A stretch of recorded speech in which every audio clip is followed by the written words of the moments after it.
Gini, rupanya itu jadi sensitif isu itu. Kalau saya sebutin namanya, dia akan berusaha ngambil duit sebanyak dari tempat saya, walaupun nggak dibelanjain. Jadi yang jelas begini, ada banyak yang mengembalikan, yang jelas yang penting untuk saya adalah kondisi defisit fiskal masih terkendali. Saya takut kalau saya sebutin nanti besok dia minta lagi. Cuma untuk nunjukin ke orang bahwa dia bisa nyerap, padahal ntar dibalikin juga. Jadi itu aja. Tapi tahun depan kan saya dapat semacam izin dari Komisi 11 untuk masuk ke kementerian lembaga kan. Saya akan monitor penyerapan mereka seperti apa. Bagus apa enggak, dampaknya maksimal apa enggak, sesuai enggak dengan programnya, dimakan apa enggak. Kayak gitu kira-kira. Saya udah boleh. Ya?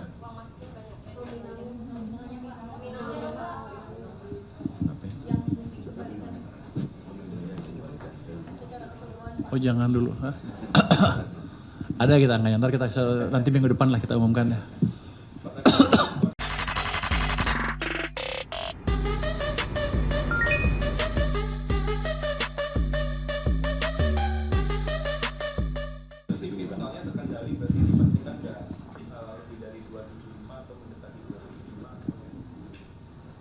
Di atas itu.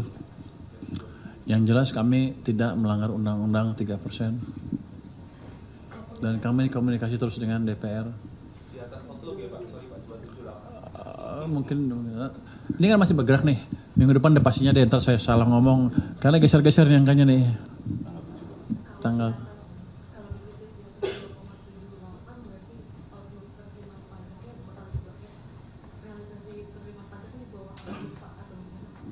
Ya, di bawah Outlook kira-kira. Tapi detailnya nanti minggu depan saya presentasikan. Pak Purbaya, terkait pria keluarnya emas sama batu bara kan mulai berlaku tanggal 1 Januari 2026. Itu besarannya kira-kira berapa ya Pak untuk yang pria keluarnya itu dipungutnya besarannya berapa? Lalu juga lagi di istana kan? sebelum dikapalkan ya Pak? Itu untuk levelnya masih di pembahasan. Kalau nggak salah sih diusulkan tergantung harga batu baranya ya. Ada 5, ada 8, ada 11 tergantung level harga batu baranya. Di bawah harga tentu 5, di atas harga tentu 8, di atas 11. Tapi ini masih didiskusikan di level teknis. Perpres itu ya, sedang akan dibuat. Jadi saya belum bisa pastikan berapa itu pasnya. Karena sebagian juga masih ada yang protes kan. Kita mungkin akan ataskan ke depan dan Berarti bisa mundur dari tanggal 1 dong Pak? bahkan bisa berlaku surut juga.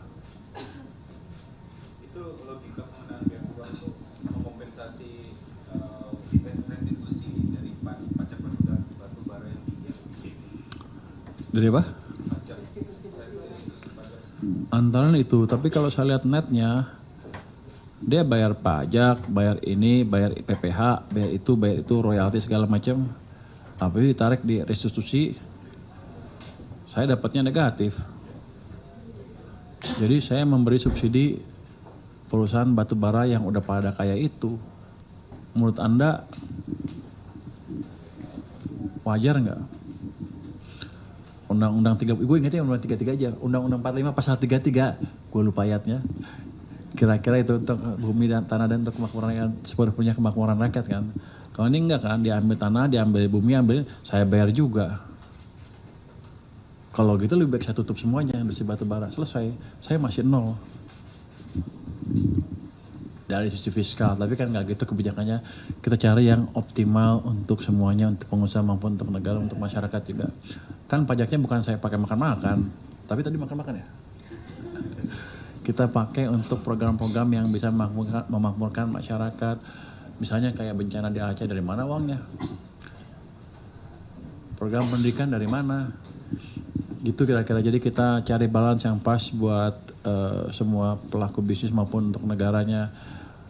Tujuan kami bukan mematikan industri batu bara, tapi mengoptimalkan pelaksanaan hak-hak mereka sehingga negara dan rakyat pun diuntungkan juga. Tapi kondisinya kan ketika momentumnya itu Pak diberlakukan ketika harga batu bara lagi turun ya Pak. Nah itu ada sudah posisi Enggak. Karena masih diskusi. Dia udah untung banyak. Dia dapat memberikan net pajak negatif. Saya cuma mau saya balikan ke normal aja. Itu kan gara-gara undang-undang cipta kerja kan. Jadi ada perubahan yang tiba-tiba di sana sehingga mereka bisa klaim restitusi sehingga dan pelaksanaan restitusinya berlebihan, itu aja.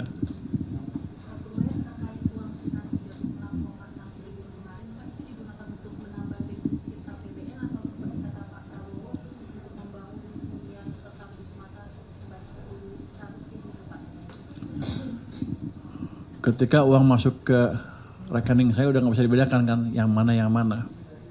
Tapi nanti kalau diperlukan uang untuk pembangunan sekolah ya, Huntap.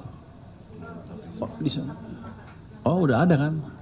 Itu udah uangnya sudah ada, itu dari penyisiran dana-dana anggaran APBN 2026 dari kementerian lembaga yang kita sisir yang dianggap dipakai untuk rapat dan jalan-jalan yang nggak terlalu produktif. Sudah ada itu, jadi nggak harus ada. Yang itu bisa dipakai untuk yang lain. Tapi untuk saat ini ya itu mengurangi APBN kita, defisitnya. Pak, mau nanya soal penguatan pajak marketplace belum nggak akan berjalan di 2026 ya? Pajak apa? Pajak marketplace, Pak. Pajak marketplace 6,5. Nanti kita lihat apa?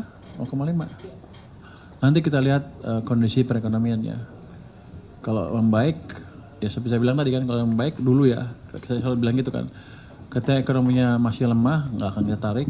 Tapi kalau udah kuat, ya kita pertimbangkan untuk ditarik. Dengan, ya pada waktu itu kan harusnya kalau udah bagus seperti itu orang juga ditarik pajak nggak kerasa amat karena mereka income-nya juga kenceng. Pak, soal realisasi anggaran Pak, apakah bisa dijabarkan biar menteri KL dengan realisasi anggaran tertinggi di 2020? Itu nanti minggu depan detailnya itu, minggu depan. Pak, ada isu kalau Kementerian Pertahanan tuh anggarannya itu udah jauh di atas dari yang dianggarkan. Kapan? Tahun ini? Tahun depan? Iya tahun ini. Oh, Sama mau nanya juga Pak soal kita nggak akan buka per departemen kali detailnya. Nah, harusnya nggak seperti itu. Karena ada beberapa tempat yang sensitif. Sensitif dalam pengertian sensitif aja. Susah gue nanti kalau sensitif banget nanti ketahuan jadinya. Ya, saya sih nanti saya akan lihat seperti apa. soal target kan tadi disebutkan pajak di bawah target APBN. Ya. Dampaknya ke realisasi defisit itu bagaimana sih Pak? Apakah benar udah nembus 3%? Terus dengan realisasi penerimaan di bawah target yang tahun ini gimana ke target 2026? Apakah mungkin menantang? Oh, 2000 jadi gini, 2025 ditanyakan tahun depan, minggu depan kita akan saya jelaskan. Jelaskan ketika income-nya turun kita melakukan efisiensi di sana sini, tapi bukan asal potong semuanya. Yang nggak perlu belanja kita kurangin, gitu aja. Ada beberapa tempat yang biasanya foya-foya kita pelototin, dia ngembalin uang banyak loh. Jadi ya itu yang kita lihat. Mungkin sebelumnya nggak tahu mau dihabisin gimana mereka, tapi kita liatin terus, kita monitor terus, akhirnya mereka tahu kita nggak main-main, dia dibalikin cukup banyak.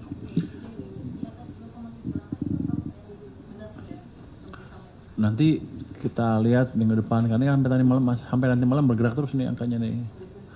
Nanti kalau saya sebut salah, nanti Purbaya salah katanya.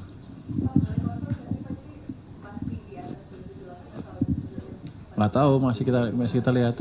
Kita lihat. Nanti tanggal 7 Minggu depan akan kita jumpa pers. Nanti kalau di atas nanti yang jumpa pers, Pak Wamen aja. Hah? Ya, benar. Lagi? Pak, soal konteks yang masih banyak gangguan Pak, itu wajib pajak mau aplikasi itu masih banyak gangguan Pak. Iya, besok udah lapor. Ini webnya terus pada mobil-mobil apalagi sosmed Pak. Ada beberapa orang yang ngomel saya, 2 orang yang ngomel dalam 2 hari ini. Lu bisa masuk gak?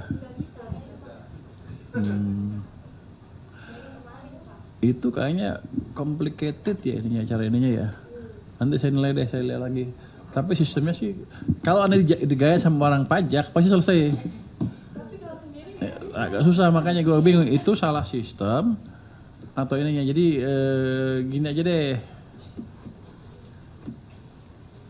Di sini buat deh training untuk mereka ngisi pajak. Kapan kita ketemu sebelumnya dengan orang pajak sini, Anda bantu deh. Biar nunjukin bahwa itu bisa kalau Anda mengerti. Tapi sepertinya mesti dibuat petunjuk yang jelas supaya orang gampang masukinnya tuh. Karena kalau di tempat-tempat di kantor-kantor pajak kan pada datang tuh banyak di KPK. KPP pajak itu dibantu masuk semua tuh cepat. Jadi kemungkinan besar ya prosedurnya agak complicated atau ada kurang apa, emailnya ganti, ini rumit. Nanti saya akan cek lagi ke itu ke orang pajak untuk perbaiki itu. Pak, tapi Kortex masih dipegang pihak LG atau gimana Pak? Sudah enggak? Sudah kita, karena kita betulin terus. Sudah sering menerima source gitu Pak. Sudah. Kapan Pak? Pertengahan Desember kemarin, 15 Desember. Tapi katanya mereka masih mau ngasih garansi sampai bulan Maret tahun depan.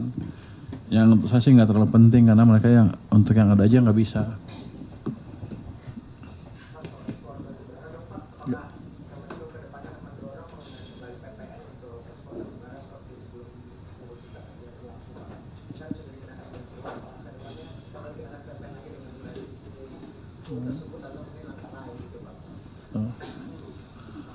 Anda nafsu amat. Gua kasih pajaknya dia udah ribut, tambah lagi PPN, tambah itu. Nanti kita cek deh seperti apa yang terbaik ya. Tapi yang sekarang langkahnya hanya itu biaya ekspor aja. Pak, kemarin kan Bapak ketemu sama Bu Rini sama Bu Menpan. Itu ya Menpan RB, apakah ada bahas tentang terkait kenaikan gaji ASN juga Pak? Atau gaji tunggal atau gaji single salary? Karena kemarin kita tungguin nggak ada. Iya. Dia ngomong apa dia? Dia kan turun share.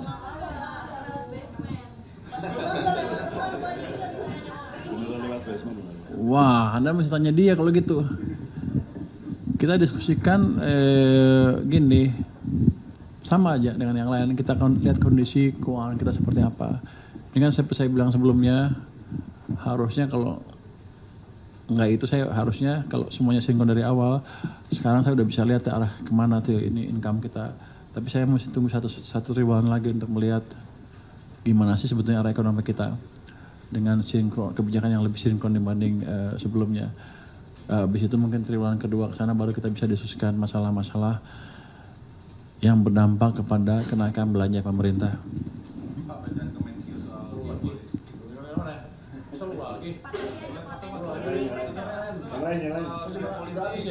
Cina Taiwan tuh kalau efek ke 2026 gimana Pak? Terus kemudian Rusia Ukraina kan juga belum pasti. Yang lain kalau bacaan Kemenkyu politik ke depan gimana efeknya?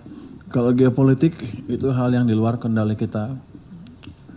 Ya kita bisa anggap kalau Cina pasti nggak akan pernah. Kalau hitungan saya ya Cina kan orang pintar tuh. Dia nggak akan nyerang Taiwan karena dia juga rugi. Banyak investor Taiwan juga di Cina gitu. Kalau dia akan nanya itu aja, jangan sampai Taiwan merdeka. Tapi kira-kira gue jadi kayak ahli politik ya. Oh, ini kebiasaan waktu di maritim. Saya yang kedalaman maritim dan energi kan, termasuk Laut Cina Selatan nggak boleh ngomong gitu. Saya Menteri Keuangan sekarang. Jadi kira-kira gini. Saya akan fokus ke kebijakan dalam negeri saja dan kebijakan-kebijakan yang memperkuat daya saing kita di pasar luar negeri. Masalah geopolitik di luar kendali saya. Seandainya ribut pun, kalau kita bisa jaga domestik ekonominya, di mana domestic demand memberi kontribusi kita 90% terhadap perekonomian, harusnya kita akan aman-aman aja. Jadi Anda nggak usah takut. Anda di tangan orang yang ahli. Nggak boleh ngomong gitu ya. Nanti tato beredar yang itu ya. Anda nggak usah takut. Kalau kita ada bersatu, harusnya sih nggak ada masalah untuk pertumbuhan ekonomi kita. Pak, untuk bencana Sumatera ada anggaran tambahan? BNPB. Kenapa Anda sih Ben? Kemarin di Gila. Aceh. BNPB kan masih ada sisa anggaran 1,5 triliun, tapi sampai sekarang mereka belum mengajukan, jadi saya nggak tahu. Tapi kita coba alihkan ke ada yang namanya Satgas Jembatan yang diketuai oleh Kasat. Sekarang sedang berproses, bisa nggak mereka mengajukan anggaran dalam waktu cepat. Kalau bisa ya hari ini dicairkan ke sana. ditargetkan 1 triliun kalau bisa. Saya pikir saya nggak akan sampai sana, tapi mereka perlu ganti jembatan-jembatan yang mereka beli, utang-utang yang mereka sudah keluarkan untuk membeli jembatan itu, dan alat-alat berat yang diperlukan oleh mereka oleh bupati-bupati dan gubernur kemarin. Anggarannya ada, jadi kalau bisa dimasukkan hari ini, itu hari ini langsung cair. Jadi dari kemarin sore, malam, pagi terus diskusi terus, sepertinya sudah clear gimana cara mencairkan anggarannya. Kan tadinya kan hanya BNPB yang bisa minta anggaran untuk bencana, kita udah ubah sekarang bisa ke Satgas jembatan yang dikutai oleh Kasat, jadi ke Angkatan Darat ininya. Tapi nanti ke Aceh juga. Artinya Muslimbang pakai anggaran itu yang ada dulu ya Pak? Atau Iya. tambahan? Yang sekarang pakai yang ada aja, dia bisa aja belum bisa dia. Tahun depan ya kita ada 5 triliun lagi untuk dana bencana, dana cadangan bencana ya. Tambah 250 miliar juga untuk dana cash tersedia. Nanti yang dibutuhkan untuk rekonstruksi yang 51 sampai 60 triliun itu kita sudah siapkan dari penyisiran belanja kementerian lembaga yang kita anggap tidak produktif. Itu sudah kita sisir sebelum bencana. Jadi saya udah punya tuh 60 triliun sebelum bencana itu. Jadi begitu bencana ya udah tinggal geser ke situ aja. Jadi anggarannya untuk bencana aman.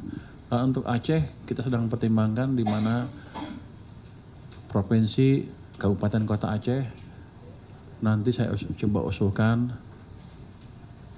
TKD-nya tidak dipotong jadi sama dengan tahun 2025. Itu yang mereka minta kemarin di sana di Aceh. Pak, oleh Satgas jembatan itu udah ada minta ngarah ke misalkan menambah gaji untuk para TNI yang kemarin Bapak sempat lihat kulit amat cuma dikasih makan doang. Nggak, tergantung nanti kasatnya ngajuin seperti apa. Kita bayar sesuai permintaan dia. Belum ada pembahasan ke arah sana ya? Hah? Belum ada pembahasan ke arah sana. Gaji, menambah gaji. Kalau dia pinter-pinter ya bisa sisipin aja.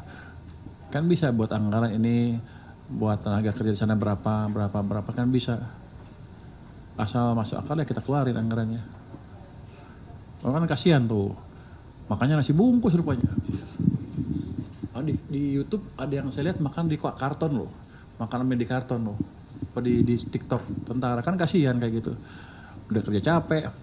Saya pikir kita harus perlakukan lebih layak gitu. Lagi? Pak, mau konfirmasi lagi tadi soal yang dana 276 triliun itu kan tadi katanya Bapak tarik lagi 76 tapi sisa 201. Berarti yang ditarik 75 dong Pak. Iya 75 ditarik. Dan itu